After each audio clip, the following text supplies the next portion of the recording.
أهلا بيكم، يا رب تكونوا بخير. النهاردة إن شاء الله معانا وصفات حصري في لذيذة وسهلة للبطاطا، والأول مرة على اليوتيوب في لذيذة وسهلة 4 وصفات حصري للبطاطا هنشوفها مع بعض، وإن شاء الله هتنال إعجاب الجميع. أنا متحمسة جدا للفيديو ده، يلا بينا نشوف هنعمل إيه. السلام عليكم ورحمة الله وبركاته. يلا بينا نجهز كمية البطاطا بتاعتنا ونشوف هنعمل فيها ايه. بس قبل ما نجهز اي حاجة نبدأ الفيديو بتاعنا بالصلاة المحمدية. يلا بينا كلنا مع بعض نقولها عشان ناخد الثواب كلنا ان شاء الله. اللهم صل وسلم وبارك على سيدنا محمد وعلى آله وصحبه وسلم أجمعين. ونقول بسم الله. مجهزين معانا هنا كيلو بطاطا طبعا مغسول كويس جدا، وهنجهزه للوصفات كلها معانا. هنسلق منه كمية وهناخد بقية الكمية اللي فيها نشوف هنعمل بيها ايه. وهعمل معاكم ان شاء الله 4 انواع من البطاطا علشان تنوعوا فيهم للأطفال، وكمان فيها طرق سهلة جدا علشان برضو اللي عايز يعمل الطريقة سهلة ما يتعبش فيها. ويلا بينا وكله هياكل بطاطا. وعشان نعمل أحلى بطاطا وفي نفس الوقت نحافظ على القشرة ونحافظ على الفايدة اللي موجودة فيها، هنشوف هنقشرها ازاي. عايزة تقشريها بالمقشرة أو بفرشة الخضار وانت بتغسليها من الأول مفيش أي مشكلة. وكمان في طريقة برضو سهلة جدا علشان خاطر احنا ما نقشرهاش بعد ما تتسلق وتبقى متعبة. ودي شرايح البطاطا معانا هنعملها زي الشيبس بالشكل ده، وهتبقى كريسبي معانا. كمان نعملها لتزيين التارت والتزيين معانا في الكب كيك، ووصفات تانية كتير هنشوفها مع بعض، وبتبقى طعمها لذيذة جدا ومقرمشة وحلوة قوي. يلا بينا بقى نشوف تقشير البطاطا. لو قشرناه بالشكل ده هتبقى القشرة تخينة. طبعا احنا عايزين ناخد الفايدة على قد ما نقدر في وصفتنا عشان تبقى الوصفة بتاعتنا كاملة. الطريقة دي هتبقى سهلة جدا لتقشير البطاطا وسريعة، ومش هتبقى فيها أي مشكلة ولا أي صعوبة، علشان خاطر بعد ما بتستوي تقشيرها بيبقى صعب شوية. فأنا بحاول أسهل معاكم على قد ما بنقدر مع بعض. ممكن بالطريقة دي كده برضو بتبقى مريحة. ويلا بينا بقى والطريقة اللي ترتاحي فيها قشري بيها. خلصنا تقشير هنسلقها وهنشوفها تبقى بالشكل ده. وهي دي الطبقة اللي بقول لكم احنا عايزين نحافظ عليها ما نطلعهاش في القشرة. انا لو قشرتها كل ده هيبقى هادر معايا، وفايدة البطاطا كلها هتبقى ايه نازلة فيه. فانا بسلقها بالشكل ده كده بحافظ على القشرة، وفي نفس الوقت ما بكترش المية عشان برضو الفايدة ما تنزلش في المية. يبقى المية على قد البطاطا تستوي فيها زي البخار كده. انفاض فيها كوباية نستعملها في وصفاتنا مفيش أي مشكلة. أول وصفة معانا تحلية البطاطا أو حلى البطاطا في لذيذة وسهلة. هنجهز بشاميل عادي، معلقة دقيق معلقة سمنة يتحمر، وننزل بنص كوباية لبن بالشكل ده. وتقليب احنا هنا مش عايزينه بشاميل زي البشاميل اللي بنعمله للمكرونة، هنا هيبقى تقيل شوية. وجهزت حبة بطاطا متوسطة بالشكل ده، وهنزل بيهم مع بعض على الخلاط على طول، وهنضربهم بنص كوباية لبن بالشكل اللي احنا شايفينه مع بعض كده. وعلى طول هنضربهم وهيبقى معانا قوام كريمي. يبقى احنا حطينا نص كوباية لبن والنص التاني هنحطه واحنا بنضرب الخليط بتاعنا في الخلاط. الكوباية بتاعتنا 200 ملي بالشكل اللي احنا شايفينه مع بعض كده. هيتضربوا مع بعض في الخلاط ونضيف ليهم كيس فانيليا، وطعمها تحفة جدا وهيعجبكم ان شاء الله. وتقدروا تقدموها سخنة وتقدروا تقدموها باردة. ولو اول مرة تشوفوا القناة اعملوا لنا اشتراك واحلى لايك للفيديو علشان يوصل لاكبر عدد، وتدعموا القناة ان شاء الله وتكبر بيكم. طبعا احنا محطناش السكر، هنحط التحلية بتاعتنا بقى 3 معالق سكر. تقدري تزودي معلقة تنقصي معلقة على حسب الرغبة. وبالشكل اللي احنا شايفينه مع بعض بقى بعد ما نضيف على طول كيس الفانيليا هيبقى معاكي احلى قوام كريمي. ودي اول خطوة هنكون عملناها. وبعد كده بقى نجهز للكراميل بتاعنا، بس نشوفه الاول هيبقى بالشكل ده كده. ده القوام المطلوب، تقدري تخفيه سنة بسيطة لو انت بتحبيه قوام كريمي اكتر، لكن ما انصحك ان انت ما تقلهوش عن كده. كمية البطاطا مناسبة كده معانا. لو انتوا بتحبوا البطاطا اكتر ممكن تزودي في كمية البطاطا، قلنا حاجة بسيطة لكن ما نزودش قوي. هنصب في الكوبايات بتاعتنا في الأطباق زي ما انت حابة تقدميه. هنا انا هزود كوباية واحدة بس علشان اوريكم شكل واحد بس ليها، والاتنين التانيين هنشوف هنبقى نعملهم مع بعض ازاي. هنعمل صوص الكراميل بتاعنا بطريقة سهلة خالص وبسيطة ومفيهاش اي تعقيد. هنعملهم خطوة بخطوة كده مع بعض ونشوفه هيتعمل ازاي. كوباية سكر هنحطها في الطاسة، تكون الطاسة ناشفة تماما مفيهاش مية، علشان لو فيها مية السكر بتاعنا هيحجر. تكون بالشكل ده كده وعلى النار على طول، والنار ما تكونش عالية، تكون مايلة ان هي تبقى واطية شوية. وبالراحة بقى كده هنتابعه ونخلي بالنا ومش هنقلب دلوقتي خالص. شايفين حروف دلوقتي السكر معانا بدأت تصفر بالشكل ده، احنا اتفقنا ان احنا مش هنقلب. شايفينها كده مع بعض، هنساوي السكر على قد ما نقدر علشان كله توصله درجة حرارة واحدة، وهيبقى بالشكل معانا زي ما انتوا شايفين كده. الحروف كلها ساحت بس لسه في سكر ابيض في النص، وهنلاحظ من تحت ان هو بدأ كله يسيح بالشكل اللي احنا شايفينه ده. مجرد ما يبقى فيه طبقة خفيفة من السكر بس هنبدأ بالتقليب بالشكل اللي انتوا شايفينه مع بعض كده، وكله تقليب واحد عشان يوصله درجة حرارة واحدة ويسيح مع بعض. وننزل على طول بمعلقة سمنة بالشكل ده وتقليب باستمرار. هتلاحظوا ان هو هيفك معاكم حاجة بسيطة ويرجع يحجر على طول. كتلة واحدة بالشكل ده مفيش اي مشكلة، تابعوا معانا. هننزل على طول في ساعتها بعد معلقة السمنة زي ما شفنا كده نص كوباية لبن، وبالشكل ده تقليب تقليب تقليب لغاية ما يبدأ يفك معانا السكر ويسيح كله، وهيرجع كله مية واحدة وهيبقى سايل بالشكل اللي احنا شايفينه مع بعض كده بالظبط. ما تقلقوش، تبقوا موطيين النار، تبقوا واخدين بالكم كويس جدا عشان لسعة السكر دي بتبقى صعبة جدا. فربنا يحفظ الجميع ان شاء الله وما يبقاش فيه اي مشاكل، علشان عايزين نعمل الوصفة كده ونبقى مبسوطين بيها ان شاء الله.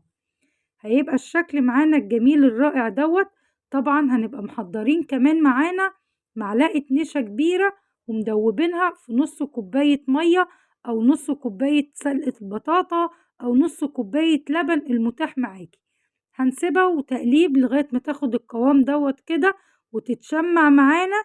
التدريجة اللي على وش الكراميل هي كده خلاص اتشمعت وبدأت تهدى شوية، وهي دافية مفيش أي مشكلة. هنصبها بالشكل الرائع ده على الكوبايات بتاعتنا.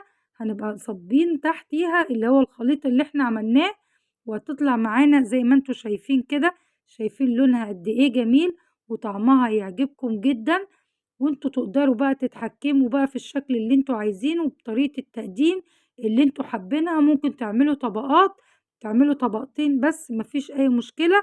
مش عايزين تكتروا الطبقات عشان ما يكترش معاكم الكراميل وتبقى مسكرة اكتر، مفيش اي مشكلة.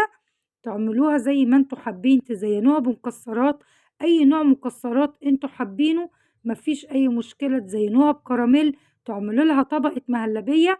هعملها معاكم هنا كشكل من ضمن التزيين ونشوفه مع بعض. ونعمل المهلبية معانا تبقى خفيفة، ونضربها كمان لو عرفنا في الخلاط علشان تدينا قوام كده هش وقوام كريمي، يبقى طعمه بقى دايب معاكم وسايح في الكوبايات بتاعت حلى البطاطا، وتاخدوا أحلى تحلية في لذيذة وسهلة. حلى البطاطا هتدوقوها، ودي أول وصفة معانا من وصفات لذيذة وسهلة حصري في وصفات البطاطا معانا في الموسم ده، إن شاء الله تعجبكم.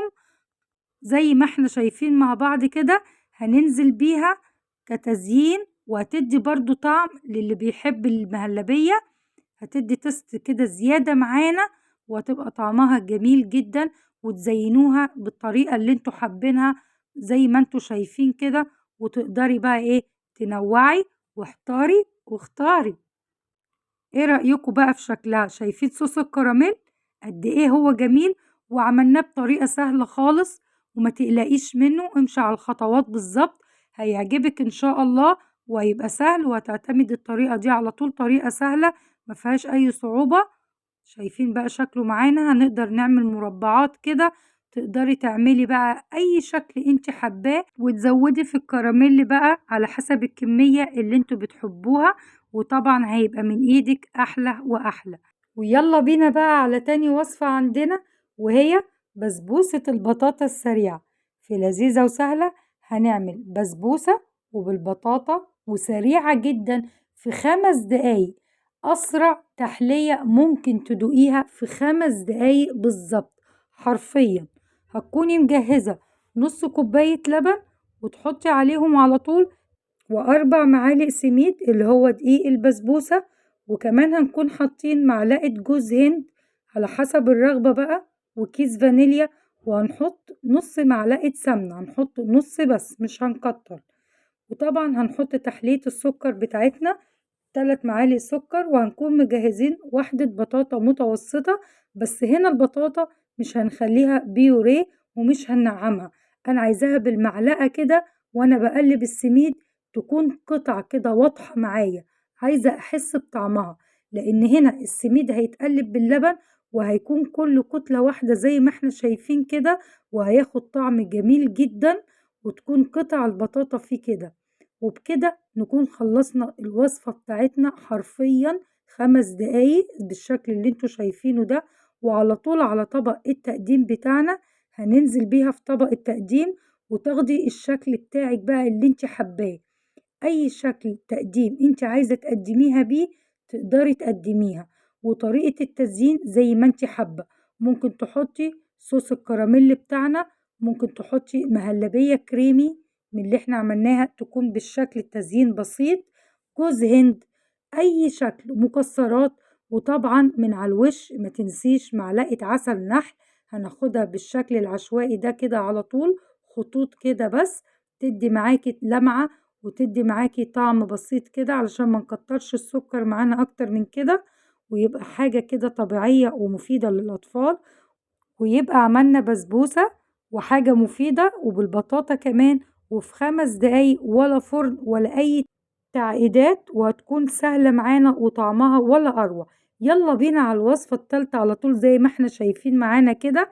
هنجيب حبة بطاطا متوسطة، هنقطعها مثلثات أو مكعبات صغيرة بالشكل ده، وعلى طول ربع كوباية مية، نص كوباية سكر، وننزل بالقرفة بتاعتنا البودرة نص معلقة صغيرة، وممكن نضيف عود قرفة بدل القرفة البودرة ويغلي معاهم. ومش عايزين نكتر المية، عايزينها حاجة بسيطة زي ما اتفقنا، وتكرمل في السكر مع القرفة هيديك التست عالي قوي. ونجهز بقى للوصفة التالتة بتاعتنا، وهي طرد البطاطا. مقاديرنا: بيضة واحدة بس، وكيس فانيليا، وعليهم معلقة سمنة، ونص كوباية سكر، وربع كوباية لبن. وربع كوباية اللبن هنا اختياري مش أساسي، وعدد واحد بطاطا مسلوقة، وهنكون مجهزين كوباية دقيق معاها، ومعلقة نشا صغيرة، ونص معلقة بيكنج باودر صغيرة. هننزل بالخليط السائل بتاعنا، السكر والسمنة والفانيليا طبعا والبيضة، في الخلاط أو بالمضرب زي ما انت حابة. وأول ما يتجانس وينعم معانا أو يدينا القوام الكريمي، هننزل على طول بقى بالدقيق والبطاطا بالشكل اللي احنا شايفينه مع بعض كده. القوام معاكي هيبقى طري بالشكل ده، تقدري تضيفي ربع كوباية دقيق. احنا حطينا كوباية الا ربع أول، وده الربع اللي فاضل لمينا بيه العجينة بتاعتنا. طبعا احنا سايبينه عشان لو محتاجناهوش، وهيبقى بالشكل اللي احنا شايفينه ده. هنلمها كده، مش هنعوز عجن طبعا، احنا بنلم بالسباتولا بس بالشكل اللي احنا شايفينه كده. هنكون مجهزين الصينية بتاعتنا معانا، صينية الطرد، اي صينية عندك، اي طبق عندك ما يكونش ليه حرف عالي. طبق الألمونيوم الفرن اللي زي كده نقدر ندخله في الفرن، بس ما يكونش ليه حرف عالي بالشكل اللي احنا شايفينه كده. ومجهزة طبعا ورقة الزبدة واخدة مقاسها، وهننزل بالكمية بتاعتنا كلها. وممكن كمان اسيب منها معلقتين بس منزلش بيهم، ونشوف هنعمل بيهم ايه. تابعوني. وهيدخل على درجة حرارة 180، وهيقعد 25 دقيقة في الفرن، ونتابعه ولغاية ما الطرف يتشمع. يلا نشوف بقى شرايح البطاطا اللي عملناها معانا.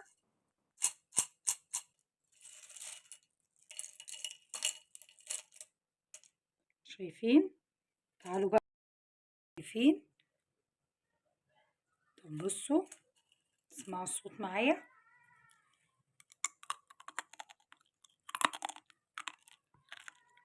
والطعم الكريسبي ده مع حلى البطاطا اللي عملناها هيبقى احلى ميكس ممكن تدوقوه، وكمان مع الطرت كمان هيبقى طعمه حلو قوي، هيبقى كريسبي معانا، هيبقى مقرمشات، هينفع معانا، وبكده هتبقى سناكس او هتبقى لتزيين الطرت. وبعد ما شوفنا القرمشة يلا بينا نكمل طرت البطاطا بتاعتنا، ونكمل ونشوف هنعمل فيها ايه. طبعا هي اتشمعت وعملناها بالشوكة ودخلناها الفرن تاني، خدت نص سوا، وهنطلعها على طول نحط عليها مكعبات البطاطا.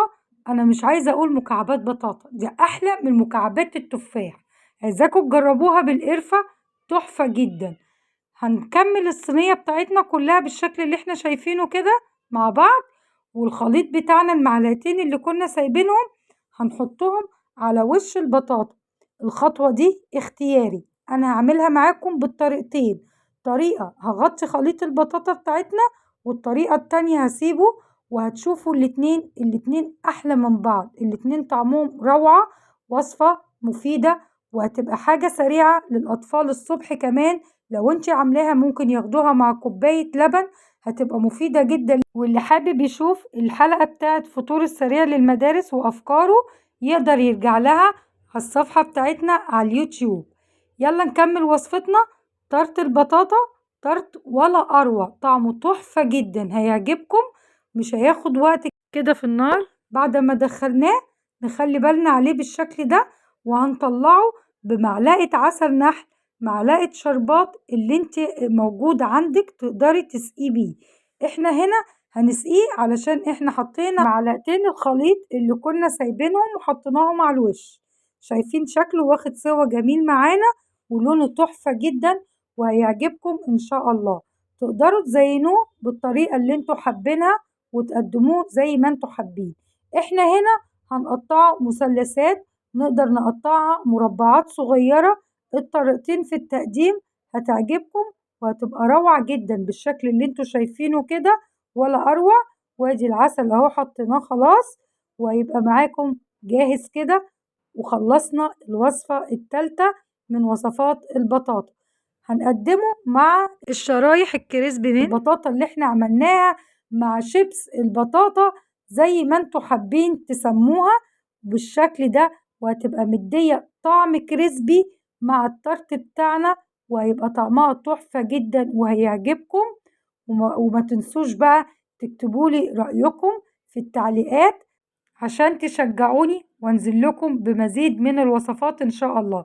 شايفين شكله من جوه وسواه، وطبقة البطاطا اللي احنا حطيناها على الوش مدية معانا كرملة، وواخدة لون معانا جميل جدا هيعجبكم. ودي الطريقة التانية لطرت البطاطا، انا مغطيتهاش من على الوش، حبيت اوريها لكم كده وهي لسه في مرحلة السوا اما دخلت الفرن، ودي بعد ما استوت، وهنقطعها بالشكل ده او باي طريقة انت حباها. يلا بينا ندخل على الوصفة الرابعة واخر وصفة من وصفات البطاطا في لذيذة وسهلة، وهي كب كيك البطاطا. بس مش اي كب كيك، ده كب كيك بطاطا وهنحط فيه كمان جلاش. الوصفة دي هتعتبر إعادة تدوير، لو انت عندك جلاش اتكسر منك أو جلاش كمان يكون حلو تقدري تدخليه في الوصفة دي. أنا هنا حبيت أوريكم الفكرة. جبت الجلاش بالشكل ده كده، هاخد قطعة بس وهعملها في ايديا بطريقة عشوائية، هتديك على فكرة شكل الوردة، وهتبقى سهلة جدا، مفيهاش أي حاجة، مفيهاش أي شغل ممكن يتعمل بالطريقة دي. بس كده هتحطيها في قوالب الكب كيك، وتشيلي بقى بقية لفة الجلاش بتاعتك وتغطيه حلو جدا وعلى الفريزر. هنجهز خليط الكب كيك عبارة عن ايه؟ عدد 1 بيضة زي ما احنا شايفين كده، وطبعا كيس الفانيليا بتاعها، وهنحط نص كوباية سكر وتلت الكوباية زيت، وهنحط كمان نص كوباية لبن، وهنكون مجهزين عدد 1 بطاطا مسلوقة، ونص معلقة صغيرة بيكنج باودر، وكوباية الا ربع دقيق. وزي ما احنا شايفين مع بعض كده الخليط كله هناخده على الخلاط على طول، هنضربه في شفشة الخلاط ولا فيها اي صعوبة ولا فيها اي شغل. على طول الخليط هنضربه في الخلاط وهننزل بيه في البولة بتاعتنا وناخده بقى على طول صينية الكب كيك، وما بياخدش اي وقت وعلى طول هياخد التسوية بتاعته. بس نخلي بالنا هنا لو احنا عملناها بالجلاش بعد ما الكب كيك يطلع من الفرن هناخده بالعصاية كده بتاعت الشيش طاووق وننزل بعسل خفيف علشان الجلاش بتاعنا يتطعم، عشان احنا ما حطيناش سمنة. لو الجلاش عندك كان جاهز او كنتي عاملاه وعامله له اعادة تدوير تقدري تستغني عن الخطوة دي.